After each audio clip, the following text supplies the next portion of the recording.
Well, as we get older, we don't always have to be limited in everything that we do. Of course, some things we just can't control. That's just a part of life. But taking care of medical conditions early on can certainly contribute to a better quality of life. Absolutely. And our Austin Pollock is here with us this morning. Austin, this isn't just a story about preventative screenings, but actually the success stories. Yeah, in fact, take martial arts, for example. A very physically demanding sport requires a lot of movements. And if you haven't done it in a while and decided to try it, chances are you're going to be introduced to some muscles and joints you did not even know that you had.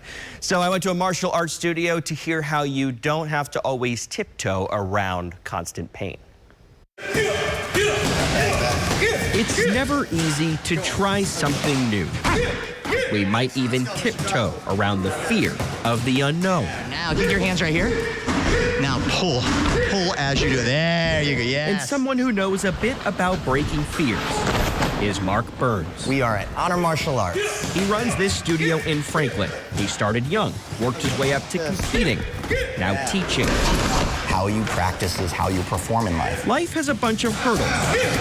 He has students who don't let anything Good, turn those hips. get in their way. Two of my students, a 70-year-old got her black belt in September, and a 78-year-old got their black belt in September. Now pull, boom, there you go. Both of them just had their hip replacements, and they're coming back this summer to take classes again. To take classes with someone who knows that himself. This is too much pain, but the real precursor to all of it is when I had my son. Mark had a double hip replacement in 2022. He was in his early 40s, but the pain was nothing new. Oh, I was definitely going to be in a lot of pain. You know, and with this, 2011 is when I first started feeling all this, and kids were not on my mind at all. Imagine sitting on the floor, legs crossed, your arms out, watching your firstborn take their first steps. You know, I could get away with with teaching martial arts and not having to do the moves, but I couldn't get away with being a father and not being able to play with my son. Certainly I can't do martial arts like he does. Dr. Jeff Podrick is Mark's orthopedic surgeon. Am I going to be able to kick again? And he's like, that's up to you.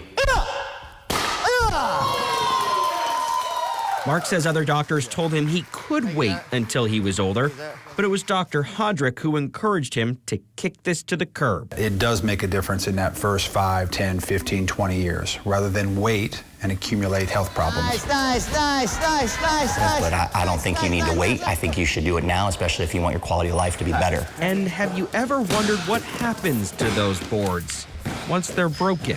Really appreciate it. This is going to go right in my office in a special place for sure. I'm Austin Pollock, News Channel 5. I really like that emphasis on quality of life. You know, you hear about preventative things and get this done when you're 40, get this done when you're 50, get this done when you're 30, 35, whatever it may be.